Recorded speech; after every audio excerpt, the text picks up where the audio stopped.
in one location. These are all the type of things you're gonna take, because as things become chaotic, we know what government do. This is to give you an idea of what is the legislative part. This is not something that's conspiratorial.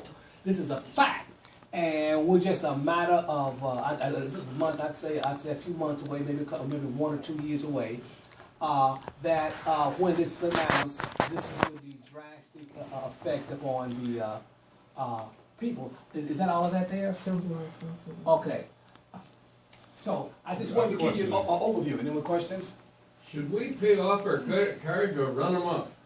I would say this: as long as you can make debt, as long as you can make the monthly payments, I would say this.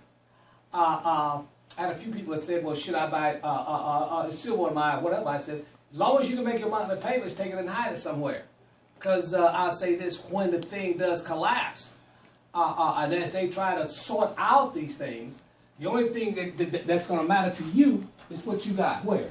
In your hand to conduct your survival for you and your family. Those are the issues that you're going to have. You got to work together, as Jay ended the last session there. Find like-minded people, no matter no different what color they are, to come together and we'll pull together. This thing is going to get real crazy, and I'll say that a lot of the cities will become unlivable, and people will move out into the boonies to set up communities. Let me say this: in the 1930s, when the thing crashed, you had a lot of people from the cities move out. I think Zion, Illinois was one. They said the capitalist system has failed, so they had set out these small communities for people to flee from the chaos that was in the city, because you had these long lines of food and few strife, but mainly the strife and stress that was in the cities. So you're going to have that type of situation that exists. But this is just a warning. So everybody has to take heed to do what they legally can with their own assets. I would say that you keep enough money in the bank to pay your what? Bills. If they confiscate the monthly mortgage, then it's on them. Because you took the money, I can't pay the mortgage because I got to give them a stop. You got a question? Go ahead. 2 questions. Where do you hide it, and how do you transport it somewhere else? Well, then you should have a couple of locations. I started out, Penny, go back, you remember when we first started, the man that went out on his land and found $10 million in gold coins? Yeah. So he buried it. You gotta find somewhere to bury it. What's that movie where that gangster went into the, he dug up his bank and drilled the floor and he cemented over it? Oh, that's Bruce Willis and Yeah, so when time came to get crazy, he went down and got a jackhammer, threw all the concrete, got his guns and his gold, and boogie. So there's many ways of hiding metals out of sight, and weapons and stuff, and food and stuff. But these are the things that you're going to face, because many of the third world nations, Argentina, and I didn't get a chance to do Venezuela. I know this will be a short thing. Look up what's currently happening in Venezuela. It got so crazy in Venezuela that American Airlines, and they said, listen, we ain't taking no more foreign money. You're not going to pay for our fuel with Venezuela, Bolivians. And Venezuela was short on cash, American cash, the real money for what you call. So they didn't want to give people traveling outside the country on vacation. And they told them to listen, on top of that, you're not going to leave here with a certain amount of money. You're going to limit the amount of money you can leave here. So everybody in the third world down there, like Venezuela, they try to hold American what? Dollars.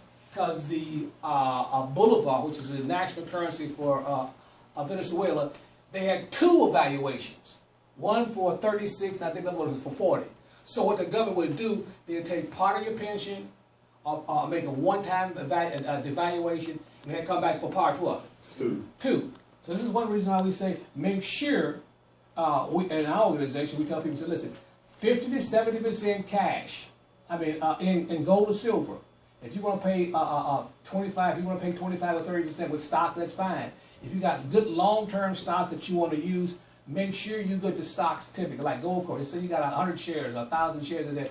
Well, you can take the certificates. How do you do that? you contact your broker. For quality. Not at Merrill Lynch, you can't. These days, you if can't. you wanna sell it, then it becomes a big problem. Okay, well, they put, that's Yeah, what. brokers don't wanna take it back from you. No, because- they don't want you to take that. See, you got a stock certificate. Just say you got 1,000 shares. When I was in 1970, I was a a portfolio. Many of these wealthy whites would come in, they would ask for stock. And they would actually have, one of the Wood family came in with it was 500,000 shares. That's a lot of, they had the actual stock certificate. Printing document, the way the printing and everything. So you can take that document, get on a plane, and wind up in Switzerland somewhere. Yep. Exactly. And when Hitler, before World War, when the Jews were leaving Germany, they were looking for art, And gold, diamonds, silver, right. diamonds. You can hide it that way. And if you had any Diamonds and stock art, bonds, right. any bonds in Europe or say in America, they would confiscate diamonds and bonds. art. Oh, this is treasure bonds. No, you can't take this. We take it out. Now you can leave, but we're gonna keep that. Right.